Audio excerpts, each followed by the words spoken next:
और चूँकि आप लोग लगातार मैसेज कर रहे थे तो इसलिए इस मुद्दे पर भी वीडियो बनाना पड़ा। एक तो जो नेट का फॉर्म आया है उसमें क्या क्या चेंजेस हुए हैं और क्या परिवर्तन है और क्या जानने ज़रूरी हैं आप लोगों को, उन सब की बात करेंगे। और अच्छा मौका है इस बार आपके लिए नेशनल एलिजिबिलिटी टेस्ट, राष्ट्रीय पात्रता परीक्षा या जेआरएफ जूनियर रिसर्च फेलोशिप प्राप्त करने के लिए।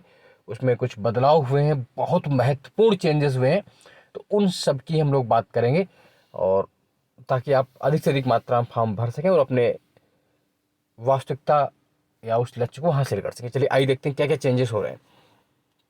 एक तो जो फॉर्म भरने की डेट है वो क्या है, 10 मई लास्ट डेट है। कितनी है? 10 मई लास्ट डेट है, आप फॉर्म भर सकते हैं 10 मई तक। और एक तो ये जो नेशनल टेस्ट एजेंसी ने नेट जेआरएफ रिसर्च परीक्षा के लिए जून के नोटिफिकेशन जारी कर दिया। जून का जो एग्जाम 2 बार होता है क्योंकि जून दिसंबर में, तो उसके लिए आ गया है। इस बार बहुत व्यापक बदलाव किए गए। सबसे बड़ा व्यापक बदलाव क्या है कि इस बार जो आपका एग्जाम होगा ऑफलाइन ओएमआर पर होगी, यानी कि ऑनलाइन नहीं होगा। मतलब है ना, जैसे पहले होती थी उस तरह अब आपको ओएमआर बेस्ड एग्जाम देखने को मिलेगा। इस बार परीक्षा ऑफलाइन यानी ओएमआर होगी, है ना। ऑनलाइन एग्जाम नहीं होगा, इस बार ऑफलाइन होगा, यानी कि आप स्वयं अपने, है ना, कंप्यूटर स्क्रीन पर नहीं देंगे, आपके पास ओएमआर कॉपी होगी, उस पर देंगे। सीबीटी मोड पर होती थी पहले, कंप्यूटर वाली बेस्ट पर होती थी, अब किस पर होगी? आपका ओएमआर मोड पर होगी।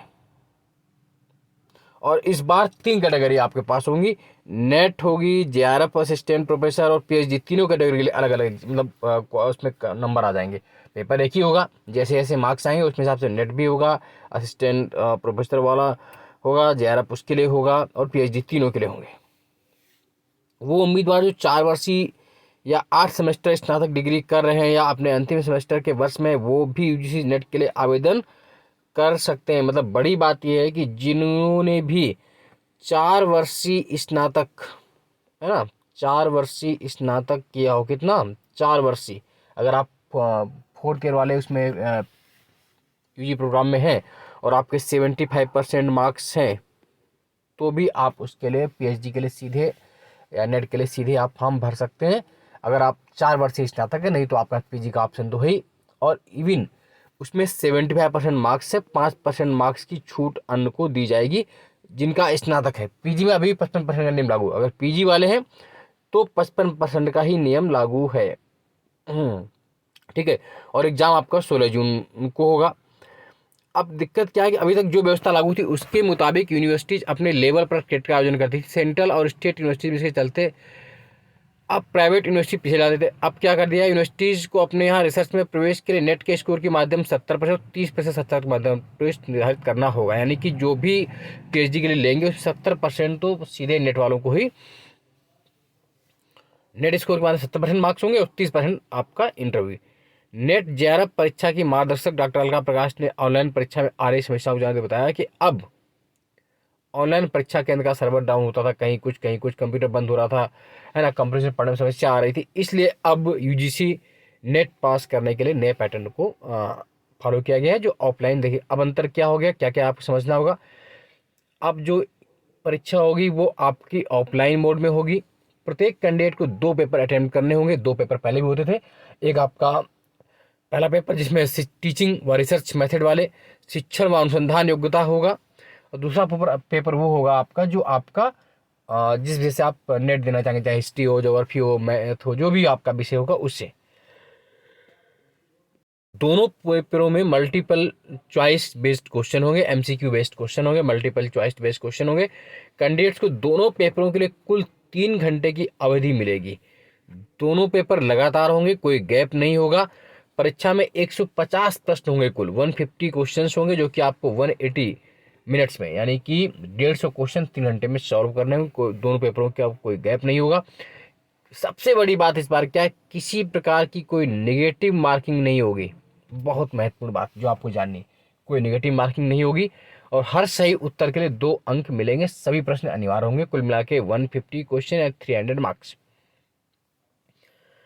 आप अपना फॉर्म ugcnet.nta.nic.in पर भर सकते हैं, है ना। और 16 जून को इसका एग्ज़ाम है। चूँकि कब है? 16 जून को है। हो सकता है इसका एग्ज़ाम थोड़ा सा आगे पीछे आगे बढ़े, चूँकि 16 जून को ही IAS का एग्ज़ाम है, इसलिए इसको थोड़ा आगे बढ़ाने की बात हो रही है। 16 जून को एग्ज़ाम, लेकिन बहुत बड़ा बदलाव है। अब एक तो आप OMR बेस्ड कॉपी पर एग्ज़ाम देंगे, ऑनलाइन एग्ज़ाम नहीं होगा। दूसरा, 4 वर्षीय स्नातक वाले भी इसके लिए पात्र होंगे। 3 कैटेगरी पर इस पर निकाला जाएगा और नेगेटिव मार्किंग नहीं होगी। दोनों पेपर कंटिन्यू होंगे, बीच में कोई गैप नहीं होगा। तो अच्छा मौका है आप लोगों के लिए, जो भी चाहते हैं वो ज़रूर भरें। और नेट के लिए एक तो आप बैक ईयर पेपर खरीद लीजिए, चाहे वो अरिहंत का हो चाहे घटना चक्र का हो, वो ज़रूर सॉल्व करें। पिछले 5-6 वर्षों के पेपर को सॉल्व कर लीजिए। और अपने विषय के लिए जो भी आपका विषय उसकी बेसिक बुक साथ साथ NCERT जरूर पढ़ डालिए, है ना। आप आराम से नेट क्वालिफाई कर लेंगे।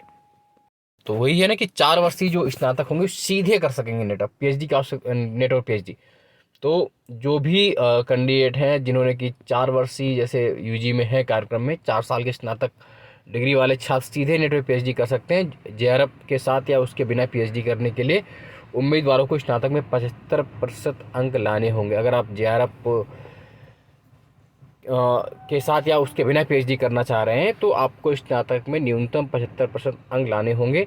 अब तक नेट के लिए न्यूनतम 55% अंकों की मास्टर डिग्री जरूरत होती है, लेकिन अब 4 साल की स्नातक डिग्री वाले उम्मीदवारों को भी नेट करने की अनुमति मिलेगी इसमें PhD करना चाहते हैं। भले ही सबसे बड़ी बात यह है कि आप भले ही वो विषय आपने 4 वर्ष से स्नातक डिग्री ना ली हो, तब भी आप उस विषय में PhD नेट कर सकते हैं।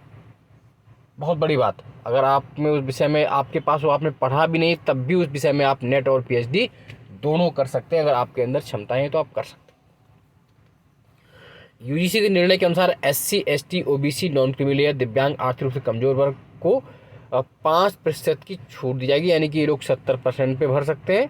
बाकी जो सामान्य है वो 75% मार्क्स वाले UG में भर सकते हैं, जिनके पास स्नातक में इतने मार्क्स रहे हों। हालांकि स्नातक में अगर आप नहीं है तो आपके पास अगर PG में 55% अंक है तो आप, है ना, भर पाएंगे।